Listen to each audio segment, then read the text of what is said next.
नमस्कार दोस्तों। आज हम क्लास की किताब राजनीतिक और सामाजिक जीवन का दूसरा अध्याय पढ़ने जा रहे हैं, जिसका नाम है विविधता एवं भेदभाव। आइए देखते हैं। पिछले पाठ में आपने विविधता के बारे में पढ़ा। कई बार जो लोग दूसरों से अलग होते हैं उन्हें चिढ़ाया जाता है, उनका मजाक उड़ाया जाता है या फिर उन्हें कई गतिविधियों या समूहों में शामिल नहीं किया जाता। अगर हमारे दोस्त या दूसरे लोग हमारे साथ ऐसा व्यवहार करें तो हमें दुख होता है, गुस्सा आता है और हम असहाय महसूस करते हैं। क्या आपने कभी सोचा है कि ऐसा क्यों होता है? इस पाठ में हम ये समझने की कोशिश करेंगे ऐसे अनुभव हमारे समाज से और हमारे आसपास मौजूद असमानताओं से कैसे जुड़े हुए हैं। देखिए, हम क्या हैं और हम कैसे हैं, ये कई चीज़ों पर निर्भर करता है। हम कैसे रहते हैं, कौन सी भाषाएं बोलते हैं, क्या खाते हैं, क्या पहनते हैं, कौन से खेल खेलते हैं और कौन से उत्सव मनाते हैं, कौन से, इन सब पर हमारे रहने की जगह के भूगोल और उसके इतिहास का असर पड़ता है। अगर आप संक्षेप में निम्नलिखित बिंदुओं पर ध्यान दें तो ये भी अंदाज़ा लग जाएगा कि भारत कितनी विविधता वाला देश है। संसार में 8 मुख्य धर्म हैं। भारत में उन 8 धर्मों के अनुयायी यानी मानने वाले रहते हैं।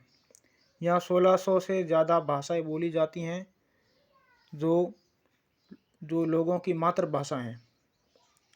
क्या है? मातृभाषा है। यहाँ 100 से भी ज़्यादा तरह के नृत्य किए जाते हैं। ये विविधता हमेशा खुश होने का कारण नहीं बनती। हम उन लोगों के साथ सुरक्षित और आश्वस्त महसूस करते हैं जो हमारी तरह दिखते हैं, बात करते हैं, कपड़े पहनते हैं और हमारी तरह सोचते हैं।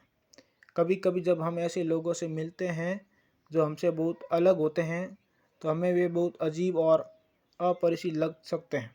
कई बार हम समझ ही नहीं पाते या जान ही नहीं पाते कि वे हमसे अलग क्यों हैं। लोग अपने से अलग दिखने वालों के बारे में खास तरह की राय बना लेते हैं।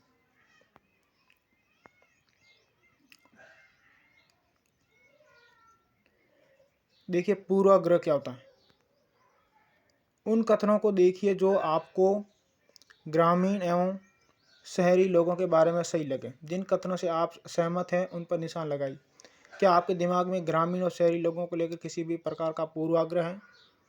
क्या दूसरे लोगों के दिमाग में भी ये पूर्वाग्रह हैं? लोगों के दिमाग में ये पूर्वाग्रह क्यों होते हैं? जिन पूर्वाग्रहों को आपने अपने आसपास महसूस किया उनकी एक सूची बनाइए। ये पूर्वाग्रह लोगों के व्यवहार को कैसे प्रभावित करते हैं? पूर्वाग्रह होता क्या है? देखिए, पूर्वाग्रह उसे कहते हैं जब हम किसी स्तर के या किसी स्थानीय, चाहे जैसे ग्रामीण है, शहर है, उन लोगों के बारे में हम पहले ही धारणा बना लेते हैं कि ये लोग ऐसे होंगे।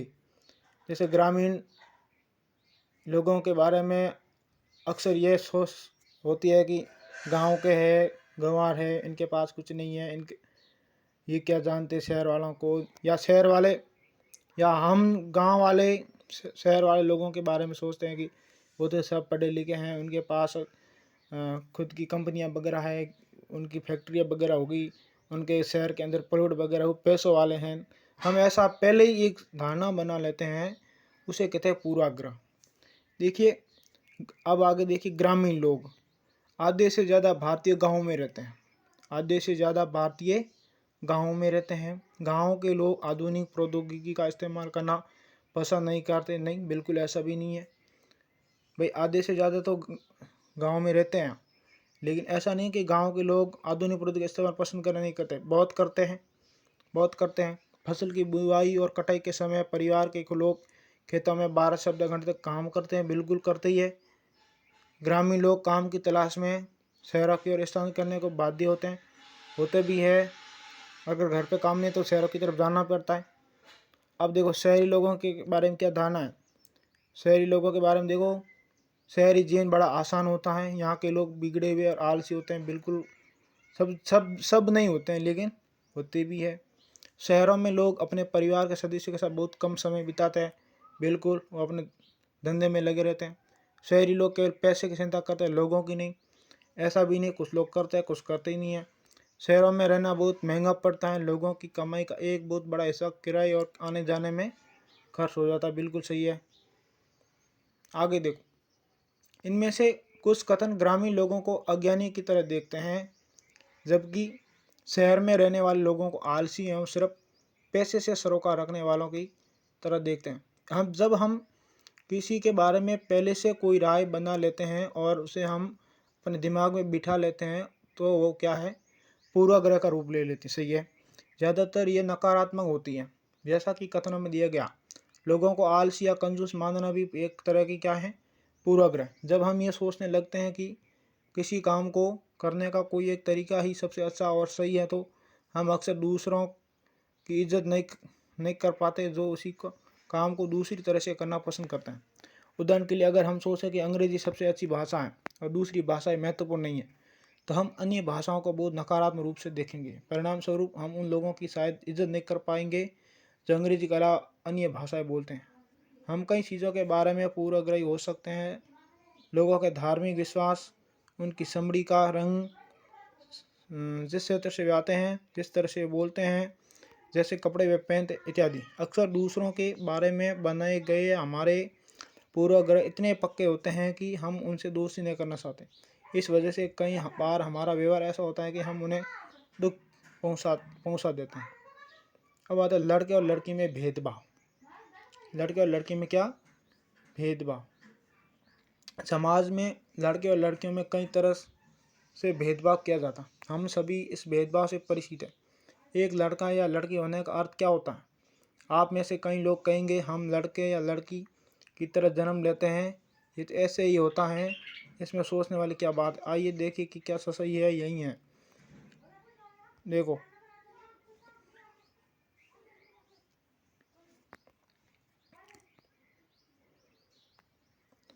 अब देखो, नीचे दिए गए कथनों की सूची में से तालिका को भरिए। अपने उत्तर के कारण वे बहुत ही सुशील हैं, उनका बात करने का तरीका बड़ा सौम्य और मधुर है, वे शारीरिक रूप से बलिष्ठ हैं, वे शरारती हैं, वे नृत्य करने और चित्रकारी में निपुण हैं, वे रोते नहीं, वे उद्यमी हैं, वे खेल में निपुण हैं, वे खाना पकाने में निपुण हैं, वे भावुक हैं।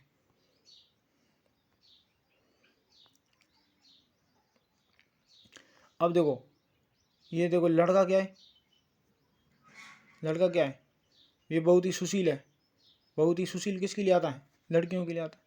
उनका बात करने का तरीका बड़ा सौम्य और मधुर है, ये किसके लिए? लड़कियों के लिए। वे शारीरिक रूप से बलिष्ठ हैं, ये लड़कों के लिए। वे शरारती हैं, वे लड़कों के लिए। वे नृत्य करने और चित्रकारी में निपुण है, ये लड़कियों के लिए हो गया। वे उद्यमी हैं, ये लड़कों के लिए। वे खेल में निपुण है, लड़कों के लिए। वे खाना पकाने में निपुण है, लड़की के लिए। वे भावुक है, ये लड़कियों के लिए। इस प्रकार से लोग तरह तरह की बातें करते हैं।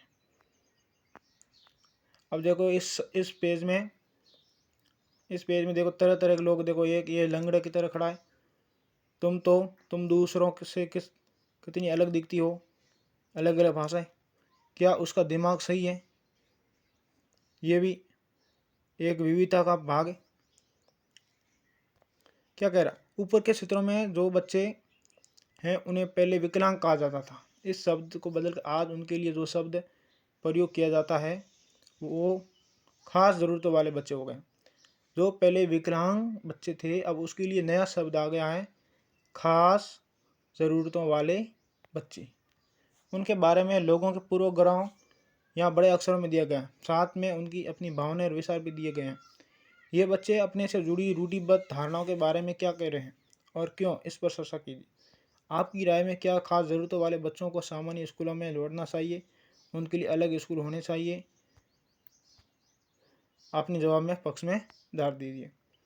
देखिए, हमारे समाज में जो चलने में असमर्थ है, बैठने में असमर्थ है, पर अर्थात उसके शरीर में कोई न कोई अंग या अंग की कमजोरी है, तो हम उसे उसके अनुसार नहीं कर सकते, बल्कि हम उसे ये कहेंगे खास ज़रूरतों वाले बच्चे, ताकि उनकी समानता, उनकी प्रतिष्ठा बनी रहे। अगर हम इस कथन को ले कि वे रोते नहीं, तो आप देखेंगे कि यह गुण आमतौर पर लड़कों या पुरुषों के साथ जोड़ा जाता है। बचपन में जब लड़कों को गिर जाने पर चोट लग जाती है, तो माता पिता एवं परिवार के अन्य सदस्य अक्सर ये कहकर चुप कराते हैं कि रो मत, तुम तो लड़के हो। लड़के बहादुर होते हैं, रोते नहीं हैं। जैसे जैसे बच्चे बड़े होते जाते हैं वे ये विश्वास करने लगते हैं कि लड़के रोते नहीं हैं। अगर यहाँ तक कि अगर किसी लड़के को रोना रोना आए भी तो वह अपने आप को रोक लेता है। लड़का ये मानता है कि रोना कमजोरी की निशानी है। हालांकि लड़कों और लड़कियों दोनों का कभी कभी रोने का मन करता है, खासकर जब उन्हें गुस्सा आए या दर्द हो। लेकिन बड़े होने तक लड़के सीख जाते हैं या अपने को सिखा लेते हैं कि रोना नहीं है। अगर ये एक बड़ा लड़का रोए तो उसे लगता है कि दूसरे उसे चिढ़ेंगे या उसका मजाक बनाएंगे, इसलिए वो दूसरों के सामने रोने से अपने आप को रोक लेता है।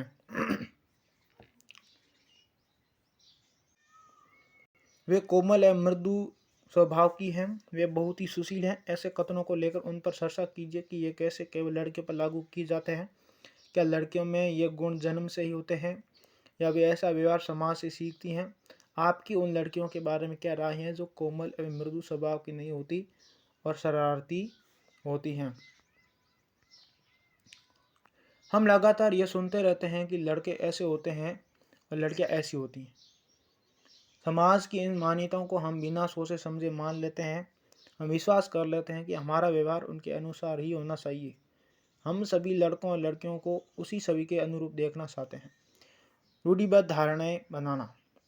जब हम सभी लोगों को एक ही छवि में बांध देते हैं या उनके बारे में पक्की धारणा बना लेते हैं तो उसे रूढ़िबद्ध धारणा कहते हैं। कई बार हम किसी खास देश, धर्म, लिंग के होने के कारण किसी को कंजूस, अपराधी या बेवकूफ़ ठहराते हैं। ऐसा दरअसल उनके बारे में मन में एक पक्की धारणा बना लेने के कारण होता है। हर देश, धर्म आदि में हमें कंजूस, अपराधी, बेवकूफ़ लोग मिल ही जाते हैं, सिर्फ इसलिए कि कुछ लोग उन समूह में वैसे हैं। पूरे समूह के बारे में ऐसा राय बनाना वाजिब नहीं है। इस प्रकार की धारणाएं हमें प्रत्येक इंसान को एक अनोखे और अलग व्यक्ति की तरह देखने से रोक देती हैं। हम नहीं देख पाते कि उस व्यक्ति के अपने कुछ खास गुण और क्षमताएं हैं जो दूसरों से अलग हैं। रूढ़िबद्ध धारणाएं बड़ी संख्या में लोगों को एक ही प्रकार के खांचे में जड़ देती हैं। जैसे माना जाता था कि हवाई जहाज उड़ाने का काम लड़कियां नहीं कर सकती। इन धारणाओं का असर हम सब पर पड़ता है। कई बार ये धारणाएं हमें ऐसे काम करने से रोकती हैं जिनको करने की काबिलियत शायद हमें में हो। नेक्स्ट देखो, असमानता एवं भेदभाव।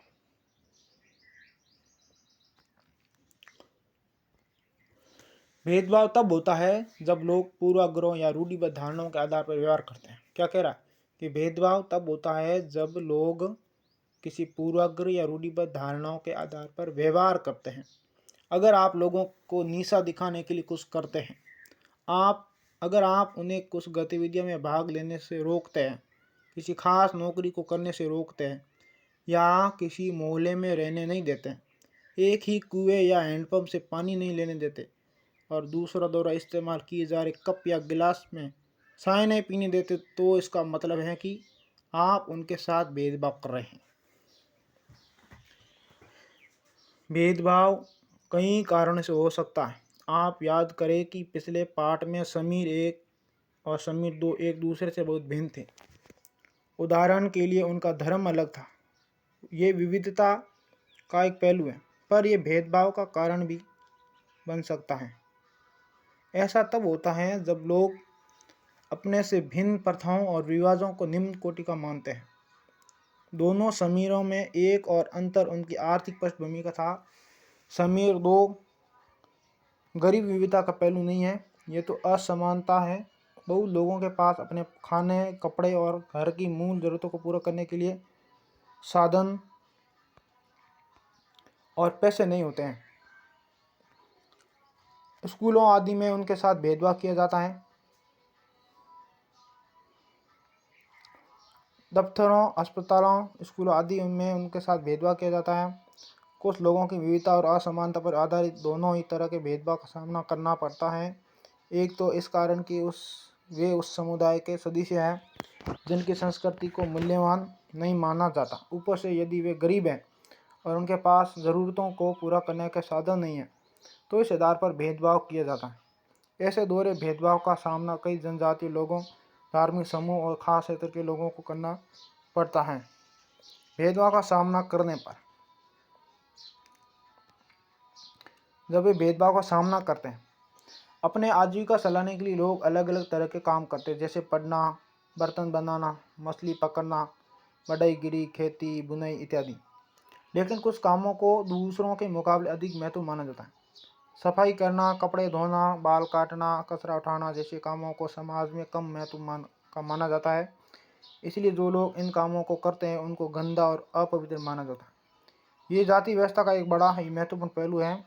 जाति व्यवस्था में लोगों के समूह को एक तरह की सीढ़ी के रूप में रखा जाता है, जिसमें एक जाति दूसरी जाति के ऊपर या नीचे थी। जिन्होंने अपने आप को इस सीढ़ी में सबसे ऊपर रखा, उन्होंने अपने को ऊंची जाति का उत्कृष्ट कहा। जिन समूहों को इस सीढ़ी के तले में रखा गया उनको अछूत और अयोग्य कहा गया। जाति प्रथा के नियम एकदम निश्चित थे। इन अछूतों को दिए गए काम के अलावा और कोई काम करने की इजाज़त नहीं थी। उदाहरण के लिए कुछ समूहों को सिर्फ कचरा उठाने और मरे हुए जानवरों को गांव से हटाने की इजाज़त थी। उन्हें ऊंची जाति के लोगों के घर में घुसने, गांव के कुएं से पानी लेने और यहाँ तक कि मंदिर में घुसने की भी इजाज़त नहीं थी। उनके बच्चे दूसरी जाति के बच्चों के साथ स्कूल में बैठ नहीं सकते थे। इस तरह ऊंची जाति के लोगों को जो अधिकार हासिल था, उसे उन्होंने तथाकथित अछूतों को वंचित रखा। अगले पृष्ठ पर हम ये देखेंगे कि कैसे भारत की एक मशहूर परिस्थिति को भेदभाव का सामना करना पड़ा था। यह भाग हमें यह समझने में मदद करेगा कि कैसे जाति के तहत बहुत बड़ी संख्या में लोग भेदभाव के शिकार हुए। भारत के एक महान नेता डॉक्टर भीमराव अम्बेडकर ने जाति व्यवस्था पर आधारित भेदभाव के अपने अनुभव के बारे में लिखा। ये अनुभव उनको 1901 में हुआ था, जब वे केवल 9 साल के थे। वे महाराष्ट्र में कोरे गांव में अपने भाइयों के साथ पिता से मिलने गए थे। बड़ी देर हमने इंतज़ार किया पर कोई नहीं आया। 1 घंटा बीत गया तो स्टेशन मास्टर पूछने आ गए। उन्होंने हमसे हमारे टिकट मांगे, जो हमने दिखा दी। उन्होंने पूछा कि हम वहाँ क्यों रुके हुए थे। हमने बताया हमें कोरे गांव जाना था और हम पिताजी या उनके नौकर के आने का इंतज़ार कर रहे थे, लेकिन दोनों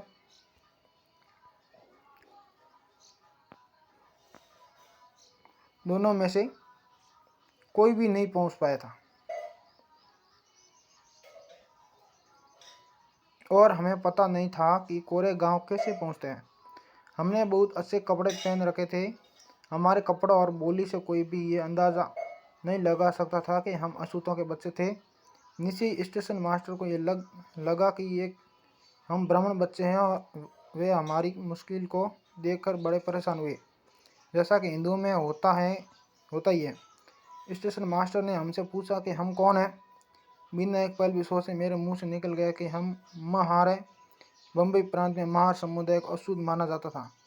उनको एकदम से धक्का लगा। वे होश के रह गए। उनके चेहरे पर अचानक परिवर्तन हुआ।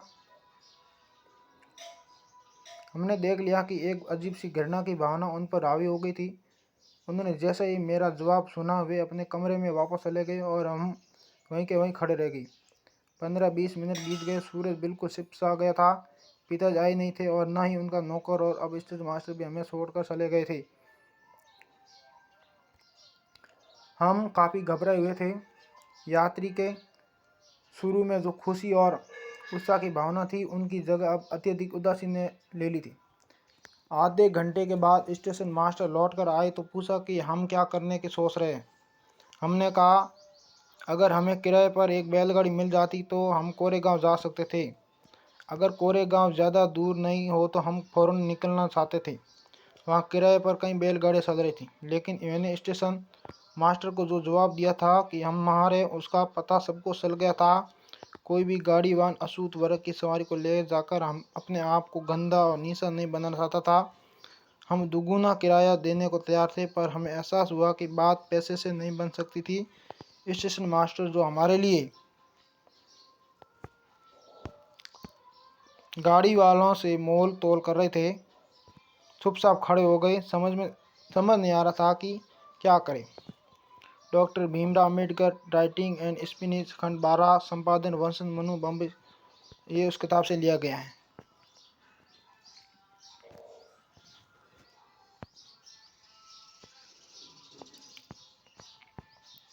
आगे देखिए, कल्पना करके देखिए कि ये कितना मुश्किल होगा अगर लोगों को एक जगह से दूसरी जगह जाने न दिया जाए।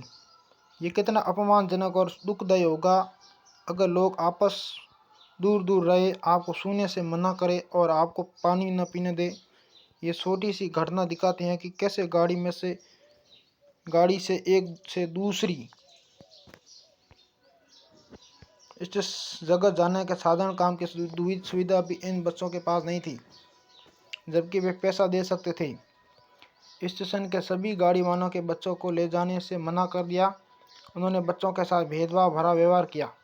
इस कहानी से बिल्कुल साफ है कि जाति पर आधारित भेदभाव न केवल दलितों को कई गतियों से वंचित रखता है, बल्कि वो उन्हें आदर और सम्मान भी उन्हें नहीं मिलने देता जो दूसरों को मिलता है।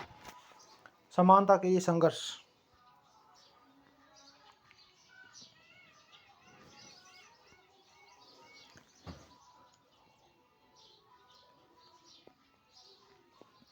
देखिए, ब्रिटिश शासन से आज़ादी पाने के लिए जो संघर्ष किया गया था, उसमें समानता के व्यवहार के लिए किया गया संघर्ष भी शामिल था। दलितों, औरतों, जनजाति लोगों और किसानों ने अपने जीवन में जिस गैर बराबरी का अनुभव किया, उसके खिलाफ उन्होंने लड़ाई लड़ी। जैसा कि पहले भी बात हुई, बहुत सारे दलितों ने संगठित होकर मंदिर में प्रवेश पाने के लिए संघर्ष किया। महिलाओं ने मांग की कि जैसे पुरुषों के पास शिक्षा का अधिकार, वैसे उन्हें भी अधिकार मिले। किसानों और दलितों ने अपने आप को जमींदारों और उनकी ब्याज की दर से छुटकारा दिलाने के लिए संघर्ष किया। 1947 में भारत जब आज़ाद हुआ और एक राष्ट्र बना, तो हमारे नेताओं ने समाज में व्याप्त कई तरह की असमानता पर विचार किया। संविधान को लिखने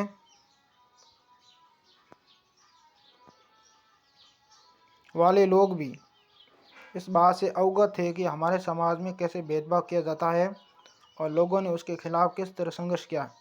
कई नेता इन लड़ाई के हिस्सा थे, जैसे डॉक्टर अम्बेडकर। इसलिए नेताओं ने संविधान में ऐसी दृष्टि और लक्ष्य रखा जिसे भारत में सभी लोगों को बराबर माना जाए। समानता को एक अहम मूल्य की तरह माना गया है, जो हम सभी को एक भारतीय के रूप में जोड़ती है। प्रत्येक व्यक्ति को समान अधिकार और समान अवसर प्राप्त हैं।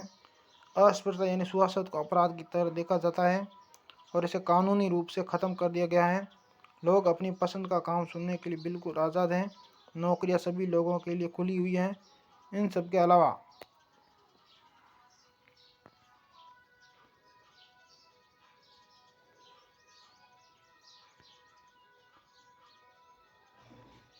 संविधान ने सरकार पर विशेष जिम्मेदारी डाली थी कि वह गरीबों और समुदायों से अलग थलग पड़ गए समुदायों को इस समानता के अधिकार के फायदे दिलवाने के लिए विशेष कदम उठाए। संविधान के लेखकों ने यह भी कहा कि विविधता की इज्जत करना, उसे मूल्यवान मानना समानता सुनिश्चित करने में बहुत ही महत्वपूर्ण कारक हैं। समानता वो मूल्य है जिसके लिए हमें निरंतर संघर्ष करते रहना होगा। भारतीयों के लिए समानता का मूल्य वास्तविक जीवन का हिस्सा बने, सही बने, इसके लिए लोगों के संघर्ष, उनके आंदोलन और सरकार द्वारा उठाए जाने वाले कदम बहुत ज़रूरी है। उन्होंने ये महसूस किया कि लोगों को अपने धर्म का पालन करने, अपने भाषा बोलने, अपने त्योहार मनाने, अपने आप को खुले रूप से अभिव्यक्त करने की आज़ादी होनी चाहिए। उन्होंने कहा कि कोई एक भाषा, धर्म या त्योहार सबके लिए अनिवार्य नहीं बनना चाहिए। उन्होंने जोर दिया कि सरकार सभी धर्मों को बराबर मानेगी। इसलिए भारत एक धर्मनिरपेक्ष देश है, जहाँ लोग बिना भेदभाव के अपने धर्म का पालन करते हैं। इसे हमारी एकता के महत्वपूर्ण कार्य के रूप में देखा जाता है कि हम इकट्ठे रहते हैं और एक दूसरे की इज्जत करते हैं। हालांकि हमारे संविधान में इन विचारों पर जोर दिया गया है, पर यह पाठ इसी बात उठाता है कि असमानता आज भी मौजूद है। अब हम डॉक्टर भीमराव अम्बेडकर के बारे में थोड़ा बहुत पढ़ लेते हैं। डॉक्टर भीमराव अम्बेडकर 1891 से 1956 को भारतीय संविधान के पिता या दलितों के सबसे बड़ा नेता के रूप में जाना जाता है। डॉक्टर अम्बेडकर ने दलित समुदाय के अधिकारों के लिए लड़ाई लड़ी थी। उनका महार जाति में जन्म हुआ था, जो अछूत मानी जाती थी। महार लोग गरीब होते थे, उनके पास ज़मीन नहीं थी और उनके बच्चों को वही काम करना पड़ता था जो वे खुद करते थे। उन्हें गाँव के बाहर रहना पड़ता था और गाँव के अंदर आने की इजाज़त नहीं थी। अम्बेडकर अपनी जाति के पहले व्यक्ति थे जिसने अपनी कॉलेज की पढ़ाई पूरी की और वकील बनने के लिए इंग्लैंड गए। उन्हें दलितों को अपने बच्चों को स्कूल कॉलेज भेजने के लिए प्रोत्साहित किया। दलितों से अलग अलग तरह की सरकारी नौकरी करने को कहा ताकि वे जाति व्यवस्था से बाहर निकल पाए। दलितों के मंदिर में प्रवेश के लिए जो कई प्रयास किए जा रहे थे उनका अम्बेडकर ने नेतृत्व किया। उन्हें ऐसे धर्म की तलाश थी जो सबको समान निगाह से देखे। जीवन में आगे चलकर उन्होंने धर्म परिवर्तन करके बौद्ध धर्म को अपनाया। उनका मानना था कि दलितों को जाति प्रथा के खिलाफ उसी लड़ना चाहिए और ऐसा समाज बनाने की तरह काम करना चाहिए जिसमें बाकी इज्जत और न कि कुछ ही लोगों की।